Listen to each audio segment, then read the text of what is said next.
Hello everyone, good morning. This is Lokanath Reddy, working as Assistant Professor of Physics, Annamacharya Institute of Technology and Sciences, Autonomous, Tirupati. So, today we are going to learn Unit 5, Sensors Part 2. So, in previous Part 1, we have already seen classification of sensors. Here, in this second part, we are going to study about strain and pressure sensors, piezoelectric magnetostrict show sensors, fiber optic methods of pressure sensing, temperature sensor, Hall effect sensor, and smoke and humidity sensor. So these type of sensors we are going to study in this session. So once again I am repeating, the course outcome of this sensors is identify the sensors and apply the sensors for various engineering applications. So out of this, first one is strain and pressure sensors. Here the electrical output proportional to the applied pressure. In this strain sensors, the electrical output is proportional to the applied pressure. The bonded false strains gas has a number of desirable characteristics needed to make a good pressure transducer as follows. Here some summation of points are given here. That is, low and predictable thermal effects allow accurate operation over a wide temperature range.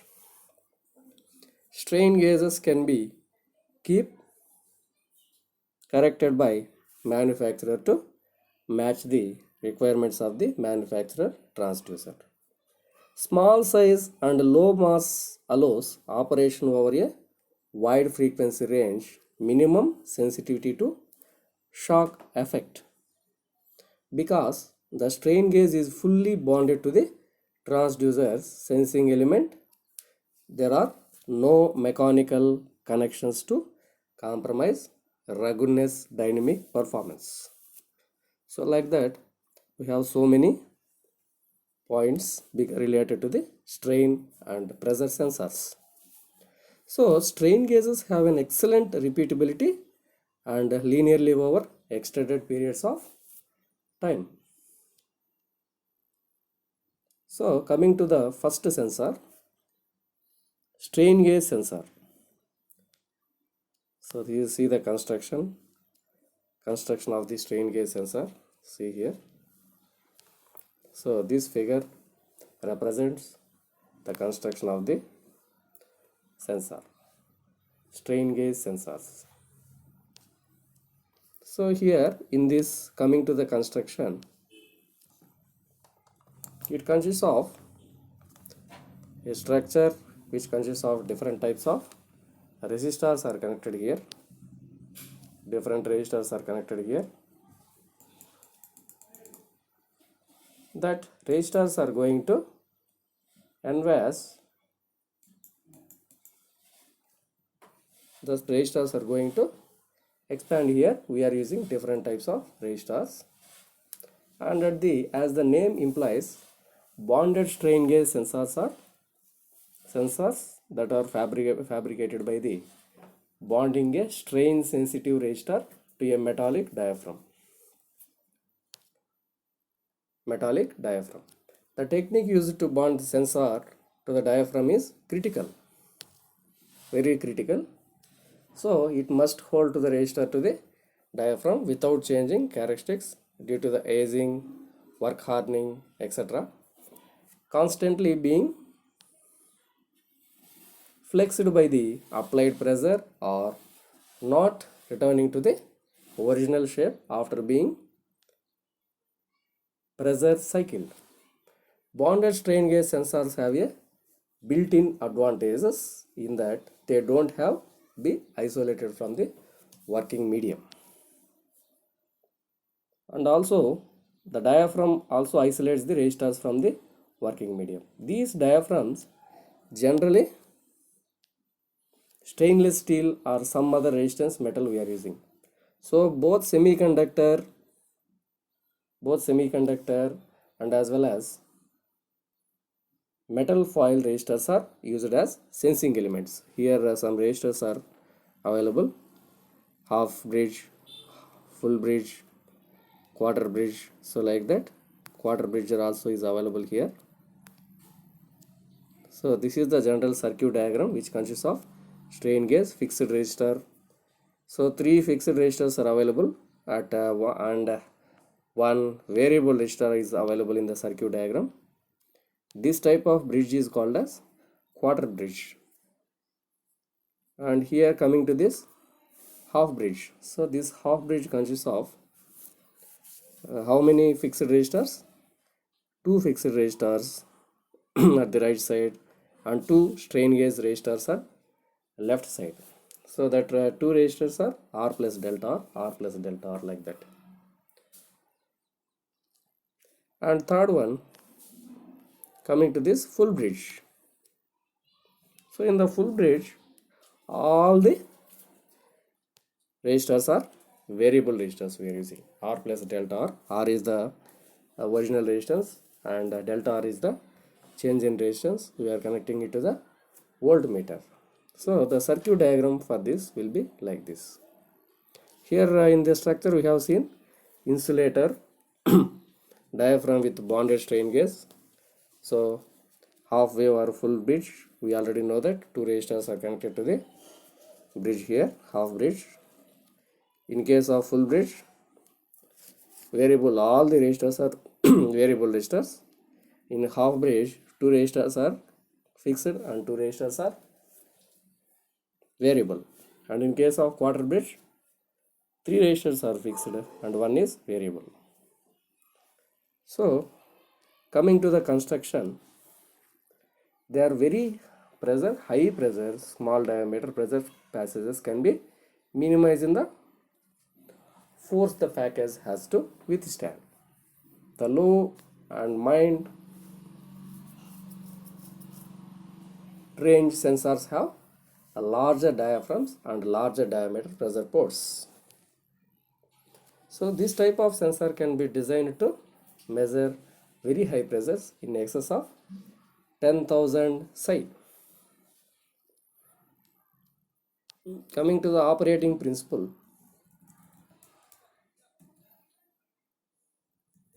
here the resistors are not strain sensitive and used for bias purpose only. Bias is nothing but we already know that biasing.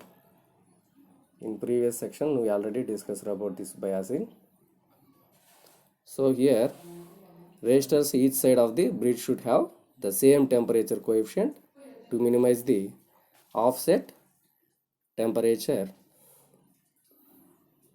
coefficient of the bridge. The two strain sensitive resistors are aligned to so that one is compression, other one is in tension. So the resistors in tension increases with the applied pressure. That means if you increase the applied pressure, the resistor in tension will be increased. That means we are applying more pressure, then the strain will be more. So when a negative pressure is applied to the sensor, the diaphragm strained in the opposite direction and the resistor that was in tension goes into compression. So this gives a sign reversal at output. And also when a positive pressure is applied to the sensor, the differential output increases, or in a vacuum is applied, the differential output decreases. So this is about strain gauge sensor. And coming to the second one, piezoelectric sensor. The piezoelectric effect refers to a change in electric polarization that is produced in certain materials when they are subjected to mechanical stress. Piezo is a Greek word which means pressure or squeeze. A sensor that a sensor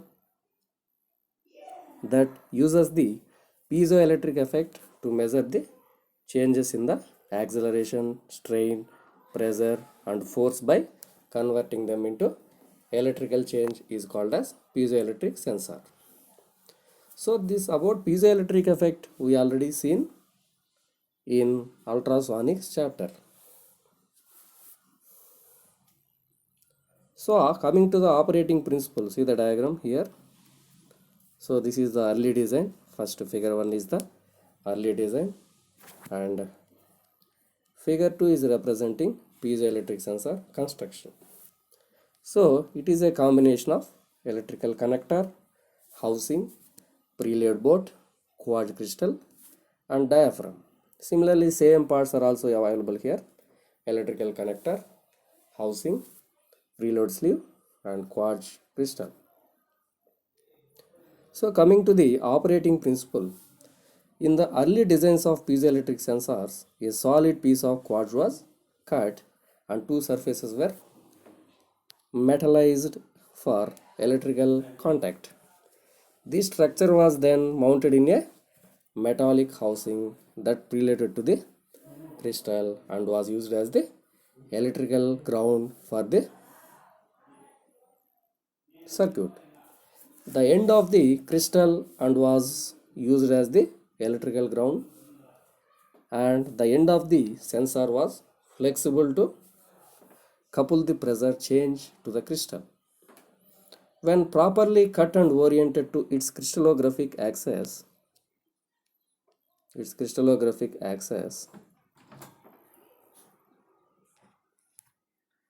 then a piece of quartz of polycrystalline ceramic will generate a small electric current and change when strained. Stack of thin crystals wafers to increase sensitivity. The crystals are stacked in series. Single electric contact is made from the crystal through a connector with the housing act as signal return. So as shown in the figure, pressure is applied to the diaphragm which applies a compression force to the crystal element. So as the crystal is compressed, a change is proportional to the pressure is generated. And next, sensitivity. How the sensitivity is calculated? So by using this graph here, the frequency responses of piezoelectric sensor we have seen here. If the frequency increases, then what happens to the ratio between the velocity to the frequency? Here at first it is increasing and then reached a maximum point. After reaching the maximum point, it will be decreased. So the frequency at maximum point is nothing but, so the ratio between velocities to the frequency, if it is maximum at resonance, it will be happen. So the output of linear of a wide range, typically 0.7 kilopascal to 70 megapascal. So that is 0.1 to 10,000 psi and accuracy about 1%.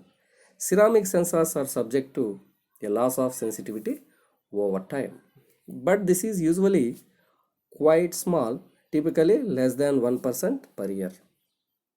So the frequency response of piezoelectric sensor drops off at low frequencies because the generated change cannot be retained. Here we have to remember this graph, that is frequency versus frequency response of piezoelectric sensor. And applications. So there are so many applications we can see here: healthcare industry, aerospace industry, industrial products, consumer products, telecommunication, dynamic pressure, sensitivity is low power consumption, and also make them useful for so many medical applications. So advantages of piezoelectric sensor. So some of the advantages are given here. Piezoelectric pressure sensors, and also piezoelectric sensors can be used at higher pressures, higher temperatures. Some materials will work up to 1000 degrees Celsius. So the output signal is generated by the piezoelectric element itself. So they are inherent in very low power devices. Piezoelectric sensors can be easily made using inexpensive materials, low cost sensor of fabrication, so, and also advanced processing technology. So these are the general advantages of piezoelectric sensor. And next one, magnetostrictive sensor. Magnetostrictive sensor indicates a kind of displacement detecting device developed based on ferromagnetic material magnetostrictive effect. It could be used for continuously, precisely, and real-time detecting the displacement, position, and velocity of various moving parts under industrial environment. So magnetostrictive sensors based on the Villari effect. So this technique utilizes the change in permeability of ferromagnetic materials with applied stress. So a stack of laminations forms a load bearing column through holes oriented as shown in figure here. So this is the lamination. So many laminated load bearing columns are available. So coil A and coil B are connected. In between coil A and coil B, one meter is connected here, load meter. So magnetostrictive sensors consists of coil A is excited with AC voltage and coil B provides the signal voltage. So in the unstressed condition, if the permeability of the material is uniform throughout the structure, so since the coils are oriented with 90 degrees with respect to each other, little or no coupling exists between the A and B. Hence, no output signal is developed. When the column is loaded, the induced stresses cause the permeability of the column to be non-uniform because we are using ferromagnetic material.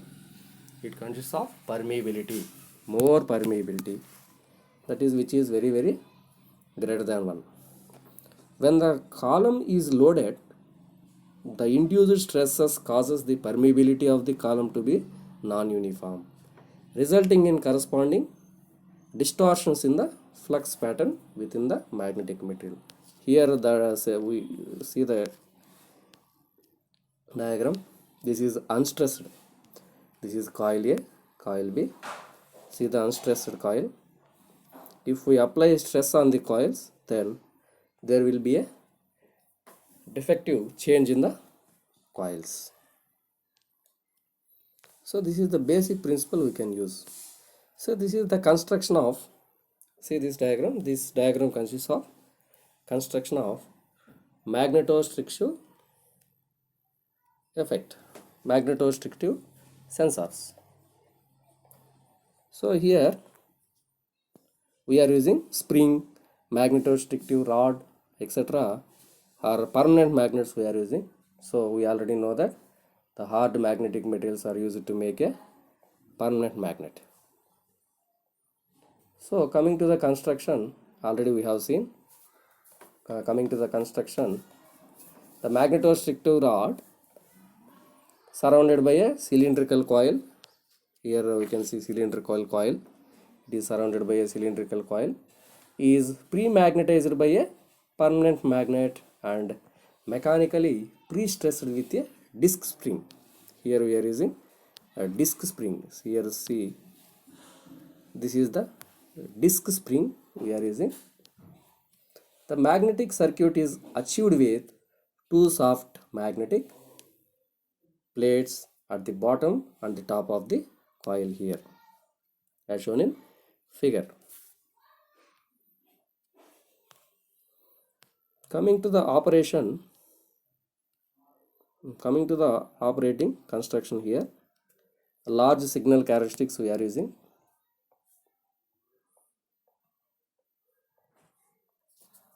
And equivalent circuit is also available here. Here the change in the magnetic field, we are applying load, corresponding load. How the changes are here, that can be seen in the circuit diagram. So here operating range and operating point should be magnetostrictive transducer. The positive branch of the relationship between the displacements and the currents can be used here. Similarly,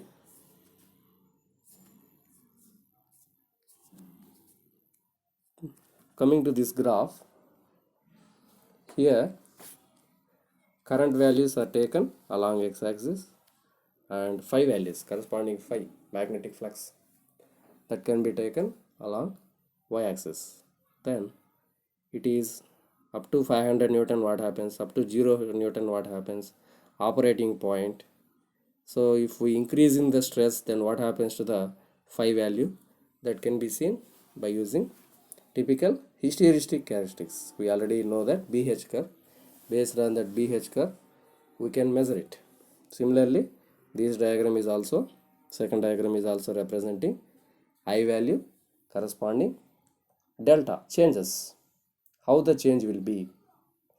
So how the load, if you increase the load, then what happens to the changes in the magnetic field. If you apply more stress, then what happens to the magnetic field operating points, that can be seen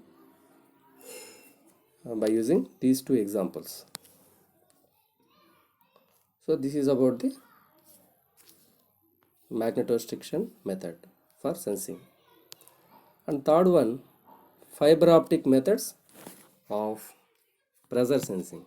Here we can see, so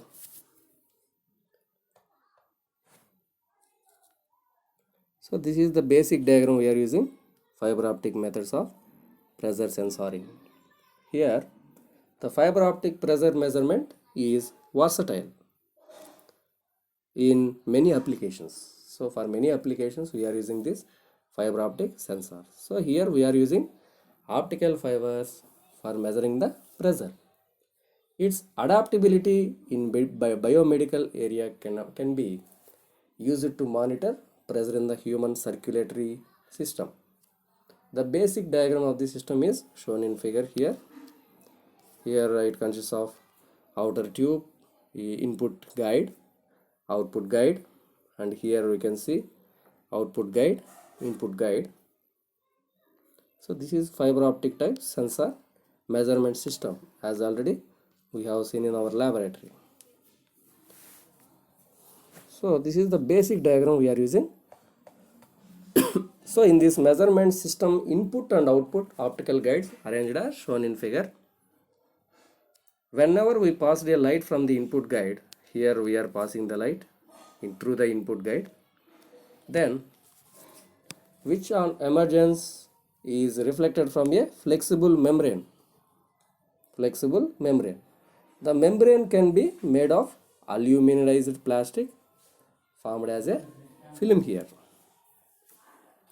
We are using films here in this diagram. So with pressures P1 and P2, here P1, pressure P1, here we are applying pressure P1. This is pressure P2. If these two are equal, the position of the membrane with respect to the input guide is so kept that 50% of the reflected light falls on the surrounding annular output grid. If P2 is greater than P1, then the membrane becomes convex towards the guides. And if P2 is less than P1, the reverse process occurs. So P1 is nothing but applied pressure 1, P2 is output pressure. So here three types of Three technologies we are using nowadays. First one, intensity based. Second one, fiber Bragg ratings.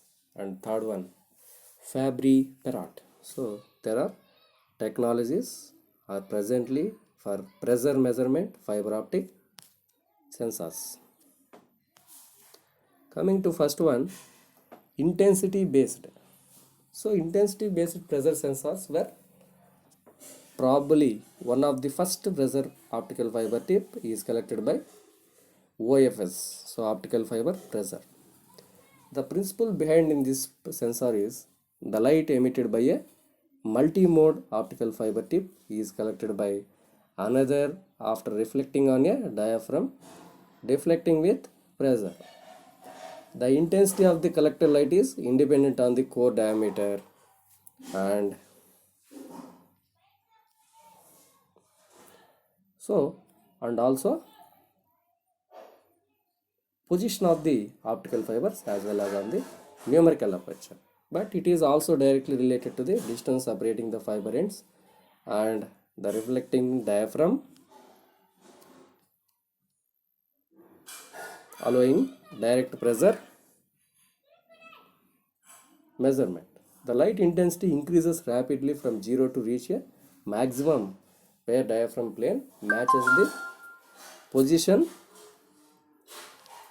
where the solid angle of measure numerical aperture of both fibers overlap the most. So, and second one, fiber Bragg ratings.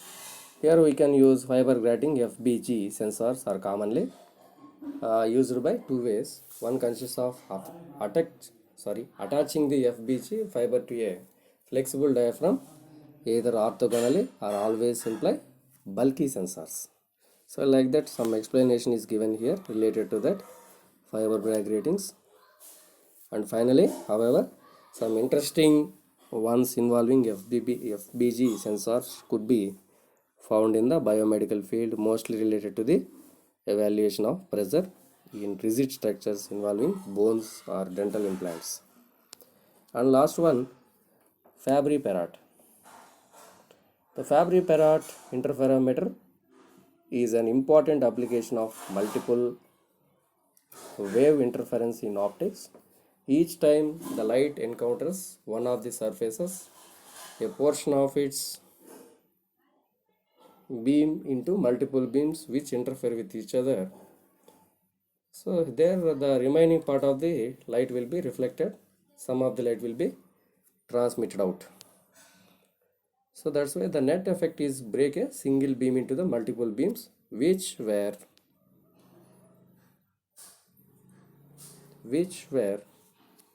optical path length of the reflected beam is integral multiple of the light's wavelength. So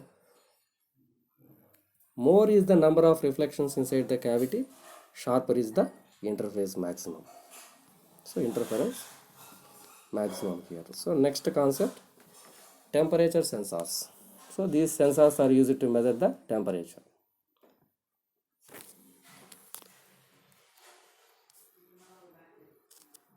Temperature sensors. So here this is the basic diagram of a temperature sensor. One is measuring junction, material A, material B, and voltage output can be taken here. So this is the basic diagram of a temperature sensor. So which consists of two resistors. For material A, one resistor is connected, and for material B, other resistor is connected. And here we can get the output. And here measuring junction we are using. So temperature is the most often measured environment quantity. So temperature sensing can be done either through direct contact with the heating source or remotely without direct contact. So with a source using radiated energy instead. There are wide variety of temperature sensors are on the market today. including thermocouples, resistance temperature detectors, thermistors, infrared and semiconductor sensors. Temperature sensor consists of basically two physical types, that is here given contact temperature sensor and second one non-contact temperature sensor.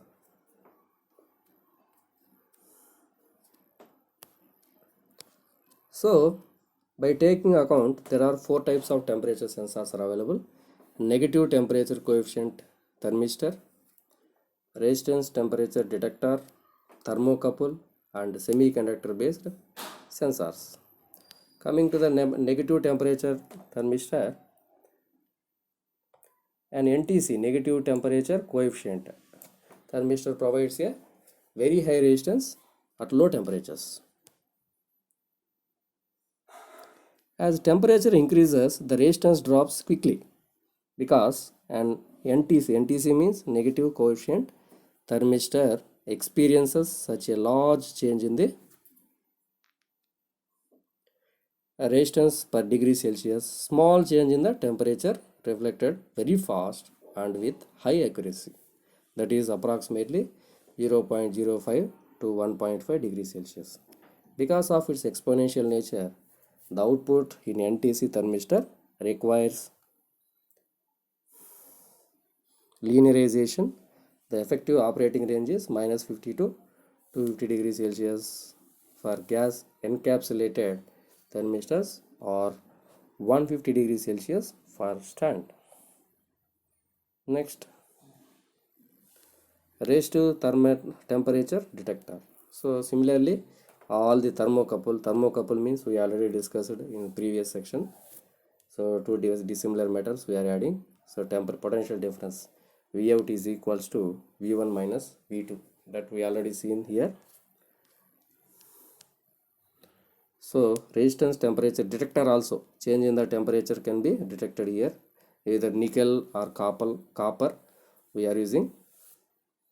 And fourth one, semiconductor based sensors. Here semiconductor based temperature sensors is placed on the integrated circuits here. Here semiconductors we are using as a sensor material. Here temperature measurement can be done by using semiconductor devices. And next one, thermostat. So bimetallic thermostat here. So a thermostat is a component which senses the temperature of a system so that the system's temperature is maintained near a desired set point. It is a closed loop control device. It seeks to reduce the error between the desired and measured temperatures. So the thermostat is a contact type electromechanical temperature sensor or switch that basically consists of two different metals such as nickel, copper, aluminum, tungsten, etc. So here what is bimetallic thermostat? So a thermostat has a pieces of different metals bolted together to form a bimetallic strip. So here this definition is important. What is bimetallic strip? So a thermostat has a two pieces of different metals bolted together to form a bimetallic strip. And like this, here some explanation is given how a bimetallic thermostat switches work. The dial is connected through a circuit to the temperature sensor, which switches an electrical circuit on and off by bending more or less.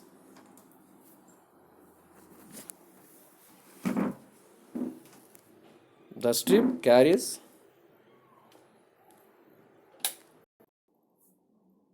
so how a bimetallic thermostat switches work. So here the dial is connected through a circuit to the temperature sensor, which switches an electrical circuit on and off by bending more or less. The bimetal, that is nothing but two metal strip, is made of two separate metal strips fastened together, a piece of brass bolted to a piece of iron. Iron expands less than brass as it gets hotter, so the bimetal strip curves inward as the temperature rises. The bimetal strip forms part of an electrical circuit, that is gray path. When the strip is cool, it is straight, so it acts as a bridge through which electricity can flow. So the circuit is on and so is heating. When the strip is hotter, it bends and breaks the circuit. No electricity can be flow. Now the circuit off. Next one, very important concept, Hall effect sensor. So this Hall effect sensor works based on the principle of Hall effect. What is Hall effect? When a magnetic field is applied perpendicular to the direction of an electric current flowing in a conductor of a semiconductor, an electric field arises that is perpendicular to both the direction of the current and the magnetic field. Here VH is proportional to IB. Here VH is Hall voltage, B is the magnetic field, that is also called magnetic flux density, and I is called as current passing through the semiconductor or conductor. So this figure illustrates, here a figure is given. This figure illustrates Hall effect principle and as well as Hall effect when magnetic field present. Here V is equal to 0.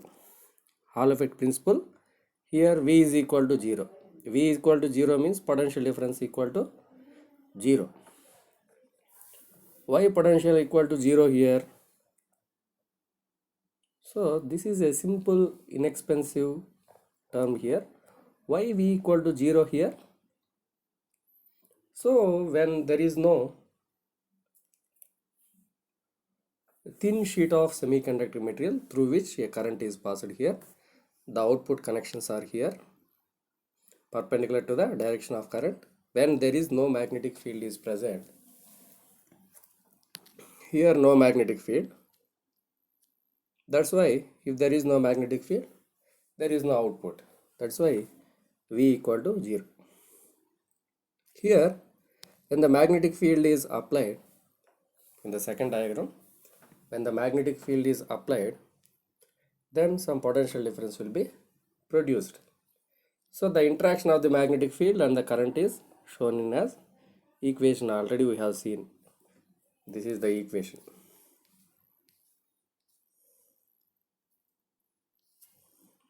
VH is proportional to IB.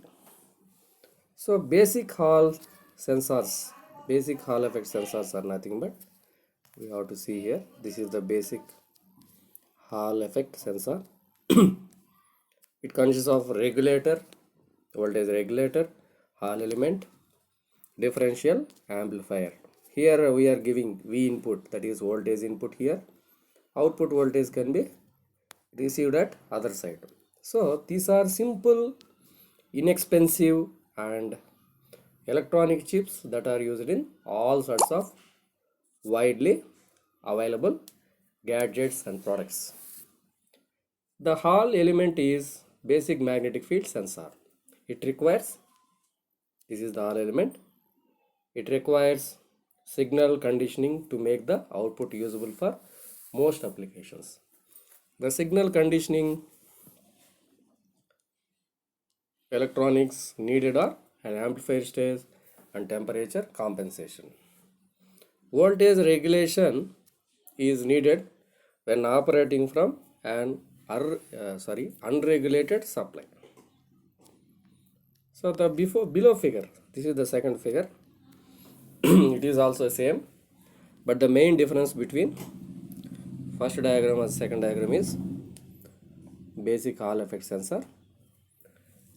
So If the Hall voltage is measured when there is no magnetic field, we already seen the voltage is a level signal on the order of 30 microvolts here. The major difference here it produces similar voltage here, and these sensors may not include an integral regulator. So here also one more diagram is available. This diagram here before that one, here second diagram represents when electric current flows through the material, electrons move through it pretty very much just like a straight line as given in the dotted line. Coming to this diagram, put the material in the magnetic field and the electrons inside are in the field 2. A force is acting on them, that is called Lorentz force, and makes them deviate from their straight line path. That's why they are deviating. Now looking from the above, the electrons are example would bend as shown in their point of view. See here, the electrons are bending here just like a curve. Here are Hall voltage plus and minus gives rise to positive terminal and negative voltage, positive voltage, negative voltage. So now looking from this, it is bending from left to right. With more electrons on the right side of the material than on the left, there would be a difference between the potential and it measures the sensors. This is about Hall effect sensor. And the last one is smoke and fire detectors. Coming to smoke and fire detectors, first one, heat detectors. Heat detectors detect the presence of heat and an increase of air temperature. So heat detectors are best suited for applications where detection spread we can not a prime consideration, or where ambient conditions would not use a smoke detector. So fire detection is with small confined spaces where rapidly burning high heat fires are anticipated. And coming to smoke detectors, there are three types of smoke detectors are here. One is ionization smoke detector, photoelectric smoke detector, and combination of photoelectric or ionization smoke detector. Coming to ionization, the principle of using a small amount of radioactive materials to ionize the air between the two differentially charged electrodes to sense the presence of smoke particles. So conductance of their signal is processed and used to convey an alarm condition, as already explanation is given here. This type of alarm responds to the best fast raging fires. Second one, photoelectric smoke detectors. Smoke alarm operates using a light source, depends on the two categories, that is first one photoelectric light obscuration smoke detection, and second one photoelectric light scattering smoke detection. So these two are similar to the photoelectric smoke detectors. And a combination, here we are combining both photoelectric and ionization smoke detectors. It gives a new result. And here the last concept, heat detectors versus smoke detectors. Heat detectors can intend to minimize property damage by reacting to the change in the temperature caused by a fire. Smoke detectors are intend to protect people and property by generating an alarm earlier in the development of a fire. People need time to react, and every second is critical during an actual event. So this session over. So part 2 is also over. So this is the general explanation of the sensors.